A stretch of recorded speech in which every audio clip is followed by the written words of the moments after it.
सनातन धर्म में मंदिरों में जाने और वहां पूजा करने के कुछ नियम निर्धारित किए गए हैं। इसी में एक नियम है कि शिवलिंग की परिक्रमा हमेशा आधी ही की जाती है। लेकिन बहुत लोगों के मन में यह शंका होती है कि आखिरकार शिवलिंग की आधी परिक्रमा ही क्यों? पुराणों में सभी देवताओं की परिक्रमा करने की अलग-अलग संख्या निर्धारित की गई हैं।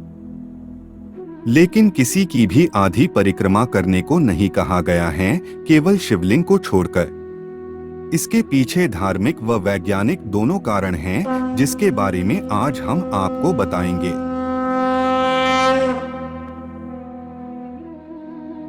शिवलिंग क्या है? शिवलिंग की परिक्रमा के बारे में जानने से पहले हमारा यह जानना आवश्यक है कि आखिरकार शिवलिंग होता क्या है। दरअसल शिवलिंग का ऊपरी भाग पुरुषत्व या शिव का प्रतिनिधित्व करता है और नीचे वाला भाग स्त्रीत्व या शक्ति का।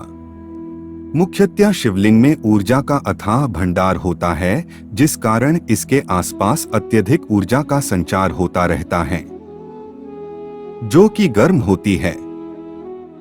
इसलिए शिवलिंग के ऊपर हमेशा एक मटकी रखी जाती है, जिसमें से बूंद बूंद रूप में जल शिवलिंग पर गिरता रहता है और उसे ठंडा रखता है।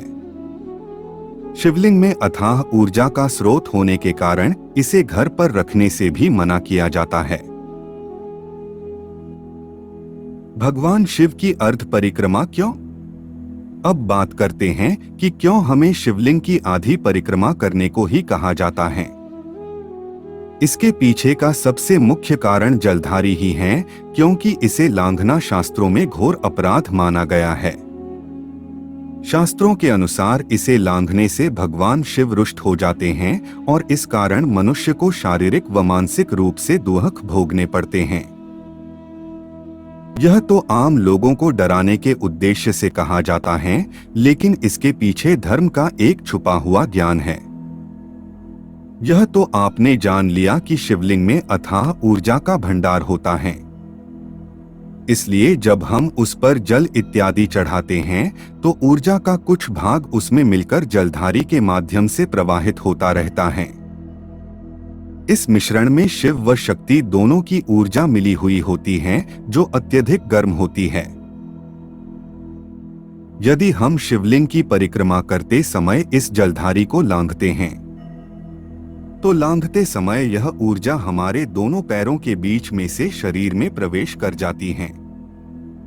इससे हमें वीर्य व रज संबंधी समस्याओं का सामना करना पड़ सकता है। इसके साथ ही हमें देवदत्त तथा धनंजय वायु के प्रभाव में रुकावटों का भी सामना करना पड़ सकता है। कुल मिलाकर शिवलिंग के सोमसूत्र को लांघने से मनुष्य को कई शारीरिक व मानसिक समस्याओं का सामना करना पड़ सकता है। इन्हीं कारणों से शास्त्रों में शिवलिंग की जलधारी को लांघना वर्जित माना गया है। शिवलिंग की अर्ध परिक्रमा करने का वैज्ञानिक कारण। वैसे तो हिंदू धर्म में हर एक चीज को वैज्ञानिक आधार पर ही निर्धारित किया गया है, फिर चाहे वह सूर्य को जल चढ़ाना हो या नमस्कार करना।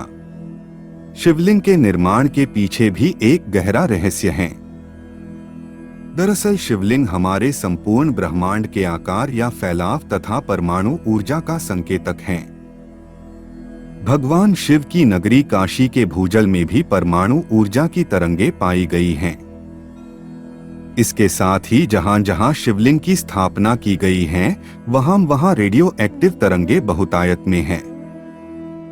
शिवलिंग का आकार और परमाणु केंद्रों के आकार में भी बहुत समानताएं पाई जाती है। इन्हीं सब कारणों के कारण शिवलिंग की अर्ध परिक्रमा करने को ही उचित माना गया है, अन्यथा हमें इसके कई दुष्परिणाम भोगने पड़ सकते हैं। शिवलिंग की परिक्रमा कैसे करें? शिवलिंग की परिक्रमा को अर्धचंद्राकर परिक्रमा के नाम से भी जाना जाता है, जिसको करने के कुछ नियम होते हैं। आइए शिवलिंग परिक्रमा करने की पूरी प्रक्रिया के बारे में जानते हैं।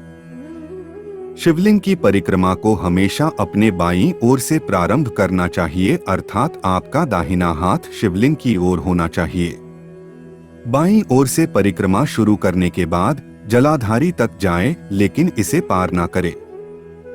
अब झुककर जलाधारी को प्रणाम करें और उसमें से बह रहे जल को छूकर सिर पर लगाएं। इसके बाद वहीं से वापस मुड़ जाएं और वापस शिवलिंग के सामने आकर अपनी परिक्रमा पूरी करें। शिवलिंग की कितनी परिक्रमा करनी चाहिए? अब कुछ भक्तों के मन में शंका होगी कि क्या हम शिवलिंग की आधी आधी करके एक से ज्यादा परिक्रमा भी लगा सकते हैं? तो इसका उत्तर है नहीं। शास्त्रों में शिवलिंग की परिक्रमा करने की कुल संख्या ही आधी बताई गई है। कहने का तात्पर्य यह हुआ कि आपको बस केवल एक बार ही शिवलिंग की आधी परिक्रमा करनी है, उससे ज्यादा नहीं। साथियों, धन्यवाद हमारी वीडियो पूरी देखने के लिए। अब तो आप समझ ही गए होंगे कि हमें शिवलिंग की सही तरह से परिक्रमा कैसे करनी है।